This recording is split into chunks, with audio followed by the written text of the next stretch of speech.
श्रीमद् भगवद गीता प्रथम अध्याय पहला श्लोक। धृतराष्ट्र उवाच धर्मक्षेत्रे कुरुक्षेत्रे समवेतायुयुत्सवः मामकाः पांडवाश्चैव किम कुरुवत संजय। धृतराष्ट्र बोले, हे संजय, धर्म भूमि कुरुक्षेत्र में इकट्ठे हुए युद्ध की इच्छा वाले मामकाह मेरे और पांडवाह पांडु के पुत्रों ने भी क्या किया। व्याख्या सुनते हैं। धर्म क्षेत्रे कुरुक्षेत्रे, कुरुक्षेत्र में देवताओं ने यज्ञ किया था। राजा कुरु ने भी यहाँ तपस्या की थी। यज्ञ आदि धर्ममय कार्य होने से तथा राजा कुरु की तपस्या भूमि होने से इसको धर्म भूमि कुरुक्षेत्र कहा गया है। यहाँ धर्म क्षेत्रे और कुरुक्षेत्र पदों में क्षेत्र शब्द देने में धृतराष्ट्र का अभिप्राय है कि यह अपनी कुरुवंशियों की भूमि है। केवल लड़ाई की भूमि ही नहीं है, प्रत्युत तीर्थ भूमि भी है, जिसमें प्राणी जीते जी पवित्र कर्म करके अपना कल्याण कर सकते हैं।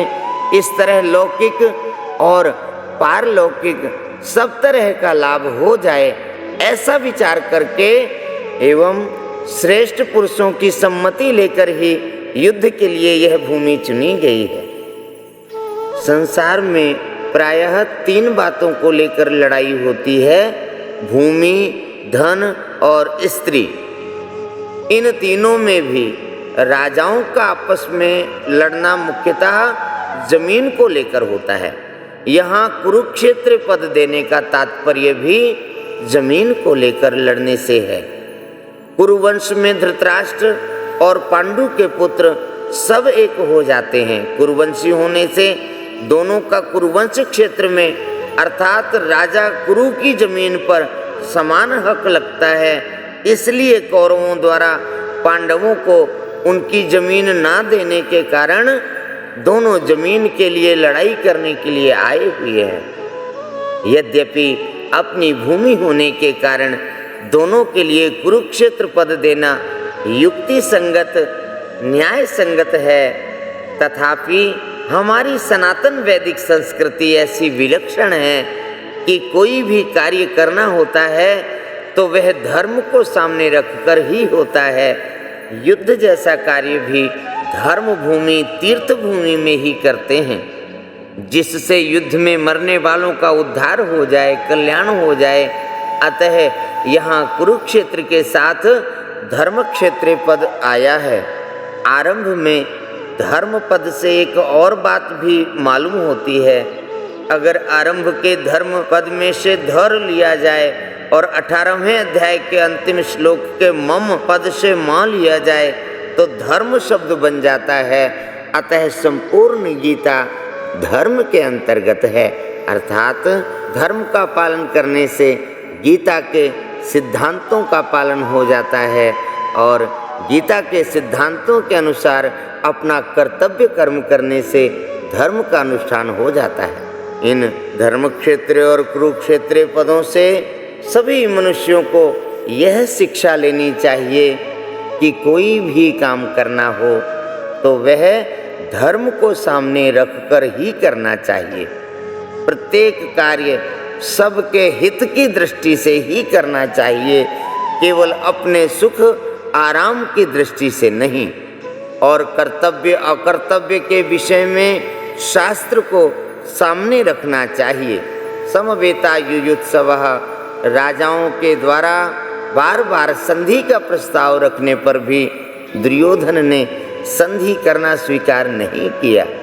इतना ही नहीं, भगवान श्री कृष्ण के कहने पर भी मेरे पुत्र दुर्योधन ने स्पष्ट कह दिया कि बिना युद्ध के मैं तीखी सुई की नोक जितनी जमीन भी पांडवों को नहीं दूंगा। तब मजबूर होकर पांडवों ने भी युद्ध करना स्वीकार किया है।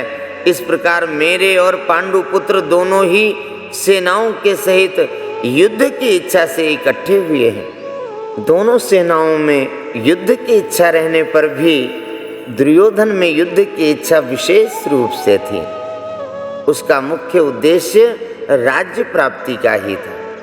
वह राज्य प्राप्ति धर्म से हो चाहे अधर्म से, न्याय से हो चाहे अन्याय से, रीति से हो, विहित रीति से हो अथवा निषिद्ध रीति से, किसी भी तरह से हमें राज्य मिलना चाहिए, ऐसा उसका भाव था। इसलिए विशेष रूप से दुर्योधन का पक्ष ही युयुत्सु अर्थात युद्ध की इच्छा वाला था। पांडवों में धर्म की मुख्यता थी। उनका ऐसा भाव था कि हम चाहे जैसा जीवन निर्वाह कर लेंगे पर अपने धर्म में बाधा नहीं आने देंगे, धर्म के विरुद्ध नहीं चलेंगे। इस बात को लेकर महाराज युधिष्ठिर भी युद्ध नहीं करना चाहते थे, परंतु जिस माँ की आज्ञा से युधिष्ठिर ने चारों भाइयों सहित द्रौपदी से विवाह किया था, उस माँ की आज्ञा होने के कारण ही महाराज युधिष्ठिर की युद्ध में प्रवृत्ति हुई थी। माता कुंती बड़ी सहिष्णु थी। कष्ट से बचकर सुख, आराम, राज्य आदि चाहना यह बात उनमें नहीं थी। वही एक ऐसी विलक्षण माता थी जिसने भगवान से विपत्ति का ही वरदान मांगा था। उसमें सुख लोलुपता नहीं थी, परंतु उसके मन में दो बातों को लेकर बड़ा दुख था। पहली बात, राज्य के लिए कौरव पांडव आपस में लड़ते, चाहे जो करते, पर मेरी पुत्र वधू, मेरी प्यारी पुत्र वधू द्रौपदी को इन दुर्योधन आदि दुष्टों ने सभा में नग्न करना चाहा, अपमानित करना चाहा। ऐसी घृणित चेष्टा करना मनुष्यता नहीं है। यह बात माता कुंती को बहुत बुरी लगी। दूसरी बात, भगवान श्री कृष्ण पांडवों की ओर से संधि का प्रस्ताव लेकर हस्तिनापुर आए तो दुर्योधन, दुशासन, कर्ण, शकुनी आदि ने भगवान को पकड़कर कैद करना चाहा। इस बात को सुनकर कुंती के मन में यह विचार हुआ कि अब इन दुष्टों को जल्दी ही खत्म करना चाहिए, कारण कि इनके जीते रहने से इनके पाप बढ़ते ही चले जाएंगे, जिससे इनका बहुत नुकसान होगा। इन्हीं दो कारणों से माता कुंती ने पांडवों को युद्ध के लिए आज्ञा दी थी, अर्थात केवल माँ की आज्ञा के पालन स्वरूप धर्म से ही युधिष्ठिर युद्ध की इच्छा वाले हुए हैं।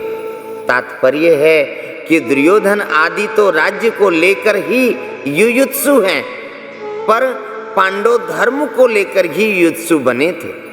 माम काह पांडवाश्चैव, पांडव धृतराष्ट्र को अपने पिता के बड़े भाई होने से पिता के समान समझते थे और उनकी आज्ञा का पालन करते थे। धृतराष्ट्र के द्वारा अनुचित आज्ञा देने पर भी पांडव उचित अनुचित का विचार ना करके उनकी आज्ञा का पालन करते थे। अतः यहाँ माम काहा पद के अंतर्गत कौरव और पांडव दोनों आ जाते हैं। फिर भी पांडवाह पद अलग देने का तात्पर्य है कि धृतराष्ट्र का अपने पुत्रों में तथा पांडु के पुत्रों में समान भाव नहीं था। उनमें पक्षपात था, अपने पुत्रों के प्रति मोह था। वे दुर्योधन आदि को तो अपना मानते थे, पर पांडवों को अपना नहीं मानते थे। इस कारण उन्होंने अपने पुत्रों के लिए माम काहा और पांडु पुत्रों के लिए पांडवाह पद का प्रयोग किया है, क्योंकि जो भाव भीतर होते हैं वे ही प्रायः वाणी के बाहर निकलते हैं। इस द्वैधी भाव के कारण ही धृतराष्ट्र को अपने कुल के संहार का दुख भोगना पड़ा। इससे मनुष्य मात्र को यह शिक्षा लेनी चाहिए कि वह अपने घरों में, मुहल्लों में, गांवों में, प्रांतों में, देशों में, संप्रदायों में द्वैधी भाव अर्थात ये अपने हैं और ये दूसरे हैं ऐसा भाव ना रखें, कारण कि द्वैधी भाव से आपस में प्रेम स्नेह नहीं होता, प्रत्युत कलह होती है। यहाँ पांडवाह पद के साथ एव पद देने का तात्पर्य है कि पांडव तो बड़े धर्मात्मा हैं, अतः उन्हें युद्ध नहीं करना चाहिए था, परंतु वे भी युद्ध के लिए रणभूमि में आ गए। तो यहाँ आकर उन्होंने क्या किया? किम अकुर्वत। किम शब्द के भी 3 अर्थ होते हैं, विकल्प, निंदा यानी आक्षेप और प्रश्न। युद्ध हुआ कि नहीं, इस तरह का विकल्प तो यहाँ लिया ही नहीं जा सकता, क्योंकि 10 दिन तक युद्ध हो चुका है और भीष्म जी को रथ से गिरा देने के बाद संजय हस्तिनापुर आकर धृतराष्ट्र को वहां की घटना सुना रहे हैं। मेरे और पांडु के पुत्रों ने यह क्या किया? जो कि युद्ध कर बैठे, उनको युद्ध नहीं करना चाहिए था, ऐसी निंदा या आक्षेप भी यहाँ नहीं लिया जा सकता, क्योंकि युद्ध तो चल ही रहा था और धृतराष्ट्र के भीतर भी आक्षेप पूर्वक पूछने का भाव नहीं था। यहाँ किम शब्द का अर्थ प्रश्न लेना ही ठीक बैठता है। धृतराष्ट्र संजय से भिन्न भिन्न प्रकार की छोटी बड़ी सब घटनाओं को अनुक्रम से विस्तार पूर्वक ठीक ठीक जानने के लिए ही प्रश्न कर रहे हैं। परिशिष्ट भाव भगवान कहते हैं, मेरे पुत्र मामकाहा और पांडु के पुत्र पांडवाहा, इस मतभेद से ही रागद्वेष पैदा हुए, जिससे लड़ाई हुई, हलचल हुई। धृतराष्ट्र के भीतर पैदा हुए इस रागद्वेष का फल यह हुआ कि 100 के 100 कौरव मारे गए, पर पांडव एक भी नहीं मारा गया। जैसे दही बिलोते हैं तो उसमें हलचल पैदा होती है, जिससे मक्खन निकलता है, ऐसे ही मामकाह और पांडवाह के भेद से पैदा हुई हलचल से अर्जुन के मन में कल्याण की अभिलाषा जागृत हुई, जिससे भगवद गीता रूपी मक्खन निकला। तात्पर्य यह हुआ कि धृतराष्ट्र के मन में होने वाली हलचल से लड़ाई पैदा हुई और अर्जुन के मन में होने वाली हलचल से गीता का प्रागट्य हुआ। बोलिए श्री कृष्ण चंद्र भगवान की जय।